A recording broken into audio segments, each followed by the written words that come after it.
Agora, destaque internacional, uma província na Rússia, na fronteira com a Ucrânia, declarou situação de emergência. Marcelo Favalli, nosso editor de internacional, de volta aqui ao Jornal Jovem Pan. Efetivamente, o que aconteceu? É uma guerra que vai ficando esquecida, né? Pois é, e agora ganhou um novo capítulo e não sou eu quem está dizendo. Volodymyr Zelensky, o presidente da Ucrânia, já tinha alertado. Chegamos a um novo capítulo da guerra. Boa noite, Thiago. Boa noite a todo mundo que nos acompanha. Vamos voltar a ver um mapa, como o Thiago Berraes falou, estava esquecido, mas a gente tem uma nova posição agora. Como é que está essa guerra que começou em fevereiro do ano retrasado? Nós estamos falando aí de mais de 2 anos, já começa uma contagem de 2 anos e meio dessa guerra que não existe menor cenário para acabar. Eu fiz um destaque aqui, em vermelho, todo mundo já entendeu, que são as áreas dominadas pela Rússia e que já foram, algumas delas, como Donetsk e Luhansk, já autoproclamadas pela Rússia como pertencentes ao território russo. Mas o que a gente encontrou aí nos últimos dias, principalmente nas últimas 72 horas, foram incursões de tropas ucranianas em direção a essas áreas dominadas pelos russos nesses últimos 2 anos e meio, numa tentativa de recuperação do terreno. Eu fiz um destaque aqui, que é justamente deste lado russo da fronteira, uma cidade Kursk, uma cidade pequena, porém importante, deu nome até a um submarino que desapareceu nos russos há mais de 20 anos, exatamente. A gente denuncia a idade aqui, né, de lembrar desse assunto, né?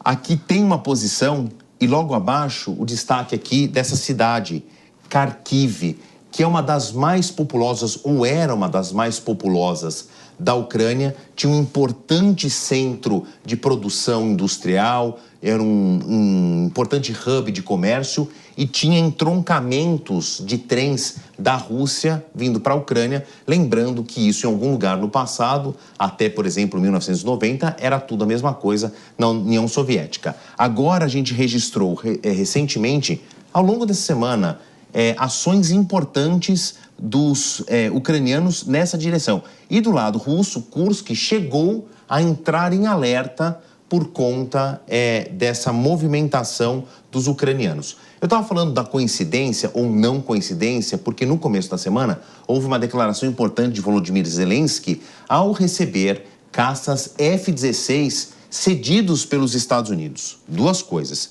Não é a joia da coroa da Força Aérea dos Estados Unidos, que operam hoje com os F-35.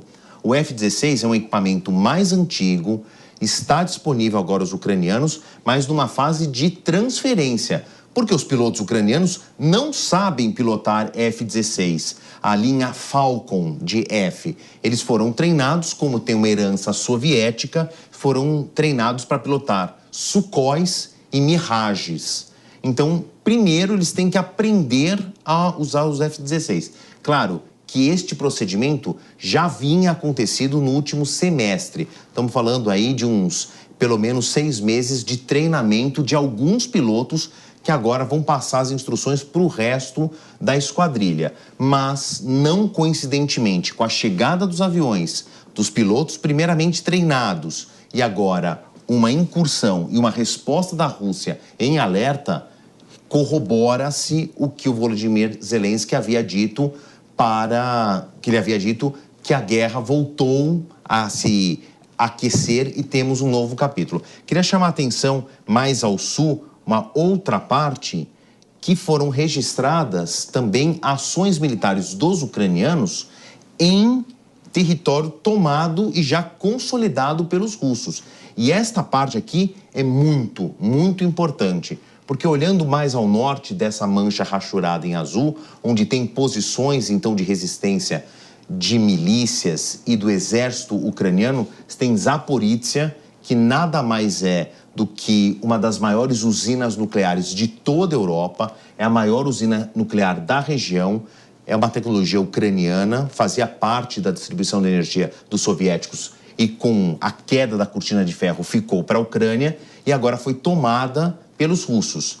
E para cá o Mar de Azov, que é a grande ambição, se a gente for entender as razões da guerra, porque a Rússia precisava antes pedir licença para a Ucrânia para chegar no Mar de Azov, depois o Mar Negro e mais ao sul, não aparece no mapa, mas acreditem em mim, mais ao sul está o Estreito do Bósforo, na Turquia que liga essa massa de água com o mar Mediterrâneo. A Rússia, por mais que seja um gigante territorial, tenha importante presença no comércio internacional com metalurgia, com fertilizantes, com petróleo e gás, precisa passar pela Ucrânia e não tem acesso a mares importantes. Tem os mares do sul, no norte, no Estreito de Bering, mar gelado, cheio de iceberg, não é muito interessante para a marinha mercantil. Então eles precisavam de um mar de Azov, o Mar Negro, para chegar no mar Mediterrâneo. Contavam com a Ucrânia ou a benevolência da Ucrânia para esse trânsito.